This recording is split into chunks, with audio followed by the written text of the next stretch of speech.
We're in Chapter 8, Lesson 2, Function Rules. Please turn with me to page 587. So, today we're going to talk about sequences, which is the same thing as talking about patterns. So you're looking for a pattern to appear. So now we have specific vocabulary associated with that, so let's look at the vocabulary. So, a sequence is a list of numbers in a specific order, and each number is called a term. For an arithmetic sequence, we have addition, and for a geometric, we have multiplication. So the difference here, we have addition, and we have multiplication.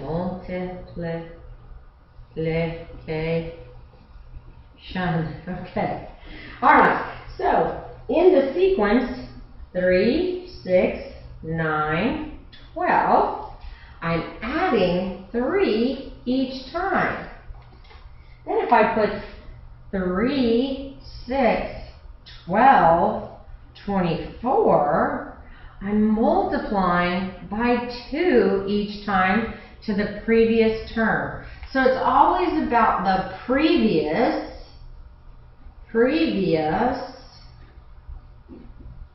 term. Alright. So let's look at the real world link. A China Palace sells lunch specials for $6 with a delivery charge of $5 per order. Fill the table with the next 3 numbers in the sequence. So we know that it's $5 each time plus the original 6 for the delivery. So I should be adding 6 each time. So let's see, 11 plus 6. Is 17, 17 plus 6, 23, plus 6, so plus 6, that puts me at 35, plus 6 puts me at 41, plus 6 puts me at 47. So again, I'm adding 6 each time, and the original one, which doesn't start at 6, is because you have a delivery charge of $5. So the first meal starts at $6 for the meal plus $5 for the delivery. Okay, turn the page. Okay, so arithmetic and geometric sequences.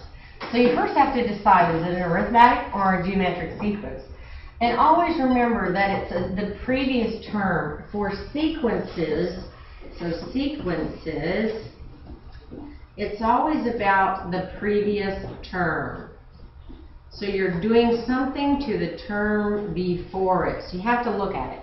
So number 1, describe the relationship between the terms in the arithmetic sequence 7, 14, 21, 28. So between here and here is 7, here and here is 7, here and here is 7. So it's a arithmetic sequence because we're adding 7 to each successive term. And then to find the next 3 terms, all we have to do is add 7 to the previous one. So 28 plus 7 is 35, 35 plus 7 is 42, 42 plus 7 is 49. Notice in this case it's actually the multiplication line for 7 because you're starting at 0. Now, that doesn't necessarily mean that you always start at the first number. That's the first number of 0. You may start at 2 and then add 7, add 7, add 7. So you have to be careful when you look at these to see what you're doing. And again, you just look between the terms, and then the pattern has to be the exact same for it to be a sequence. So let's look at example number 2. All right, in example number 2, describe the relationship between the terms in the geometric sequence 2, 4, 8, 16. So to go from 2 to 4, we can either add or multiply by 2. 2's are tricky at the very beginning, so you have to pay attention to the next term. So to go from 4 to 8, we're not adding 2 anymore. We're multiplying by 2. We're doubling. So this is a doubling. And a doubling, tripling, quadrupling will always be a geometric sequence. So let's just go ahead and stick those words here just so you're familiar with them. So if we double, if we triple, or if we quadruple, those will all be geometric sequences. Alright, so now it's your turn. Figure out the next 3 numbers and what the rule is. So I need the next 3 numbers and I need the rule. Pause the video. Okay, so A and B were arithmetic sequences, and the first one, A, we're adding 15, so the next three terms are 60, 75, and 90. B, we're adding a negative 0.5, which is the same thing as saying subtracting 0.5, still arithmetic. So we have 2.5, 2, and 1.5. The next two, C and D, are geometric sequences. The first one we're multiplying by 3, the next terms are 81, 243, and 729. And then the last one, number D, we're multiplying by 2. So we get 48, 96, and 192. Great, turn the page. Just like functions, sequences can be listed in a table. So instead of a list, we're going to now put it in the table. And the position is just the term, the first term, second term, third term, fourth term. And then you have the value of the term. In this case, you have 8, 16, 24, 32. So if I think about this, it sure does look like I'm adding 8, because that could be multiplied by 2, right? But then 16 times 2 is not 24. So I know I'm adding 8. So again, in this case, it's an arithmetic sequence. So again, it's just in tabular form. The first position is called the first term, and whatever the value is for that term. Let's look at example number 3. All right, example number 3, use words and symbols to describe the value of each term as a function in its position. Then find the 10th value. So we're going to find the 10th value. So let's first look at this one. In this case, when I look at it, notice that they went horizontal here. So it's a horizontal table, horizontal. And then they just changed it to a vertical table. It's still the same numbers, they just changed the orientation of the table. So in the first position, our first value is 3.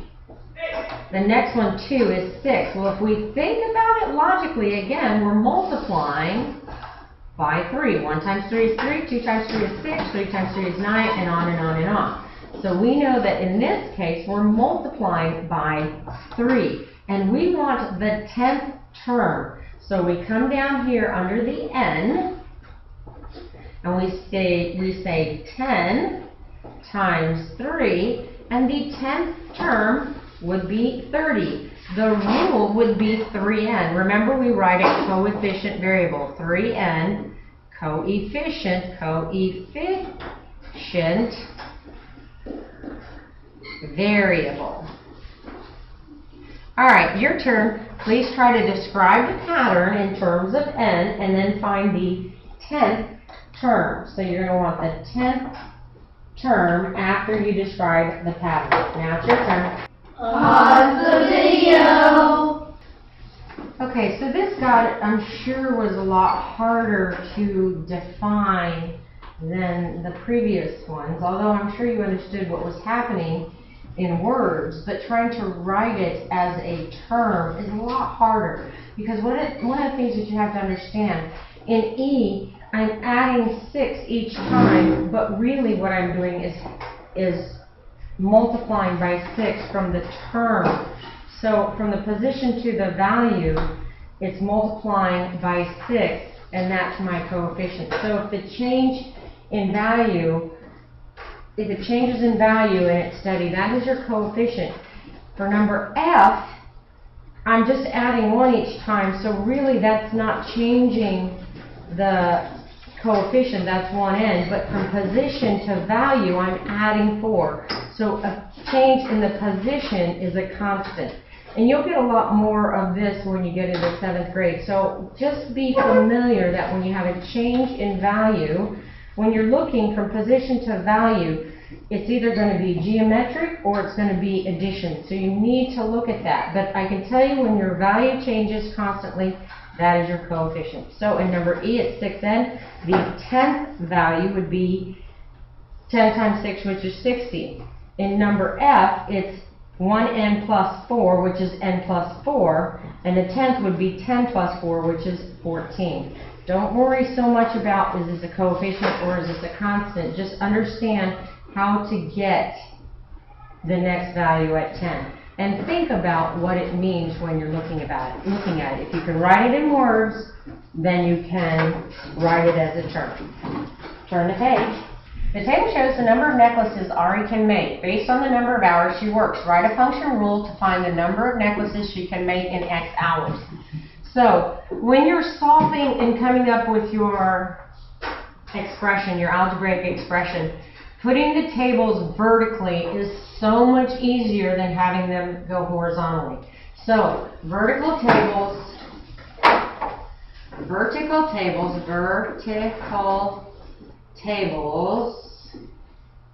make functions. Much easier, much easier. So if you can make your table vertical, it's not that difficult. The change between here is 2. That's my 2x. So again, my coefficient is the change in y. The change, oh, I am not aligned here. Let's try one more time, go a little further out. That's 2, that's 2. So we know it starts at 2x. Now, to go from 1 to 5, I add 4. So 2x plus 4. Now let's see if that works.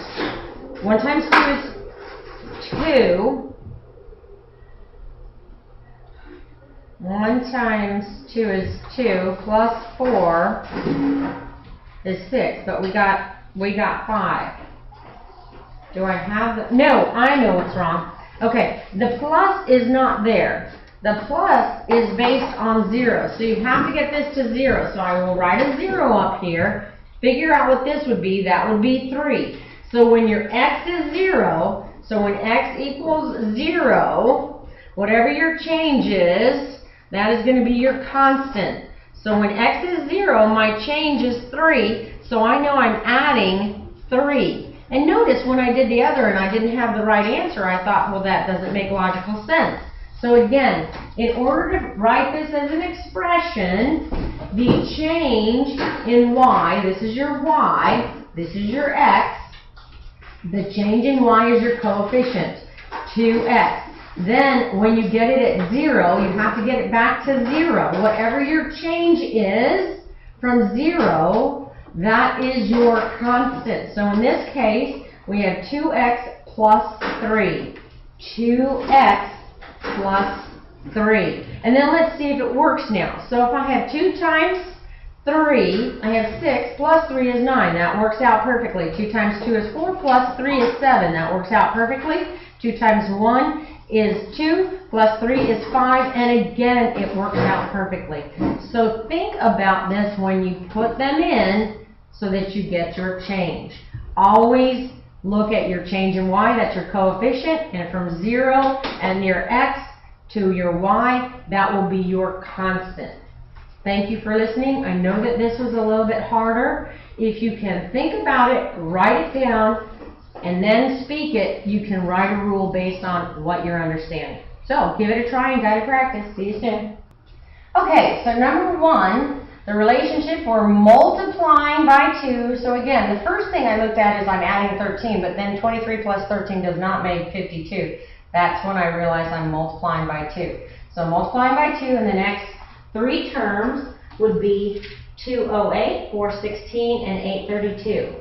Then the next one, I looked at it and I saw that my change is 2, so I know it's 2n. And then they want the 15th term. So you always have to find out what term they want. So 15 times 2 is 30, so the 15th term is 30.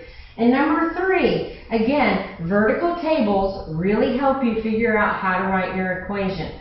So when I look at this, the change in y is 2. So I know it starts with a 2x. Then I have to find the value of y when x is 0.